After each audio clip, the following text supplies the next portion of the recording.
थे उनके अध्यक्ष जेपी नड्डा के बयान को लेकर, और वो संसद में आपकी और उनकी तीखी बहस हुई थी। अरे रोहिंग्या बता दिया पूर्वांचलियों को, आप खुद पूर्वांचली हैं, आपने अपनी धर्म पत्नी का नाम भी ले आए कि जिनका नाम कटवाने की कोशिश। पिक्चर चालू करो बे। थे उनके अध्यक्ष जेपी नड्डा के बयान को लेकर, और वो संसद में आपकी और उनकी तीखी बहस हुई थी। अरे रोहिंग्या बता दिया पूर्वांचलियों को, आप खुद पूर्वांचली हैं, आपने अपनी धर्म पत्नी का नाम भी ले आए कि जिनका नाम कटवाने की कोशिश कर रहे हैं। पर पासा उल्टा पड़ गया क्या? अरविंद केजरीवाल ने तो यहां सीधे सीधे अपमान कर दिया कि यूपी बिहार से फर्जी वोटर ला रहे हो। Good question, you are a good question. और मुद्दा लपक लिया है क्या बीजेपी ने? बहुत अच्छा सवाल आपने पूछा संदीप जी।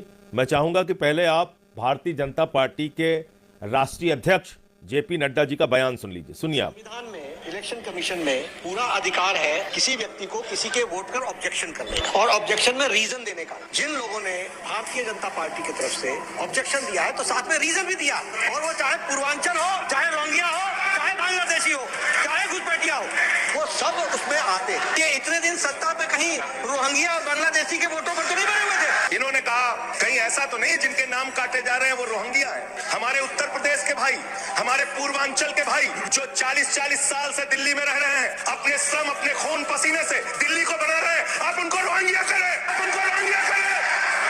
हिम्मत कैसे हुई आपकी? हिम्मत कैसे हुई आपकी? आपने सुना ये संदीप जी? बिल्कुल सुना। यूपी के, बिहार के जिन लोगों का नाम मैं पढ़ रहा था पार्लियामेंट के अंदर, किसी का नाम राम सिंह था, किसी का नाम राम था, किसी का नाम छोटेलाल वर्मा था, किसी का नाम सुनीता था, कोई दुबे था, कोई पांडे था। भाजपा के राष्ट्रीय अध्यक्ष ने कहा बांग्लादेशी हैं, रोहिंग्या हैं, घुसपैठिया हैं। और अब मैं आपका दूसरा विषय जो ये लोग बात का बतंगड़ बना रहे हैं उसको भी बता देता हूं। एक मिनट संजय सिंह, कल हम आपने एक मिनट वो आप समझाइएगा। आपने अभी जेपी नड्डा का बयान सुनवा दिया, अब जरा सुनिए कल अरविंद केजरीवाल ने क्या कहा और उसे आप कौन सी सम्मानजनक भाषा बिहार और यूपी के लोगों के लिए मानते हैं। सुनिए। फंस गया सीएम, इसे पार्टी की मीटिंग समझ के फंस गया। 1 लाख वोट की असेंबली है, छोटी सी असेंबली है, उसमें 13,000 नए लोग कहां से आ गए?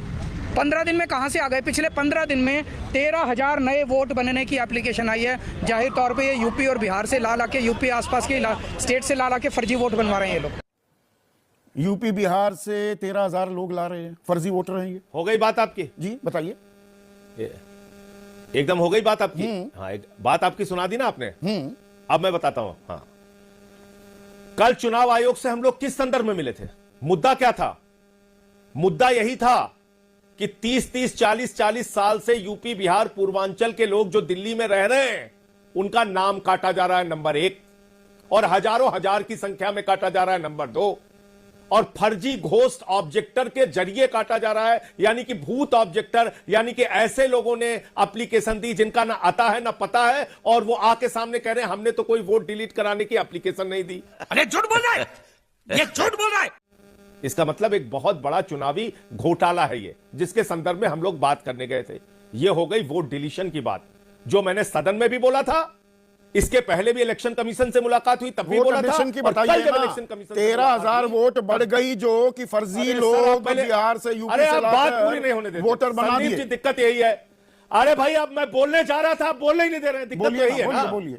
मैं बोलने जा रहा हूं उस विषय पे, आप बोलने ही नहीं दे रहे।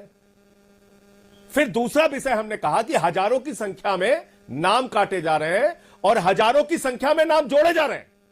अभी बदत है भाई, अभी बदत है।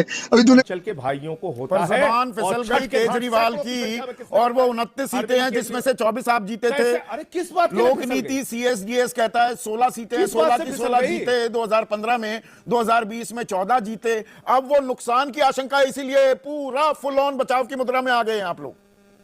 किस बात? भाई फर्जी तो बोला ही ना, मैंने तो इसलिए बयान सुनवाया।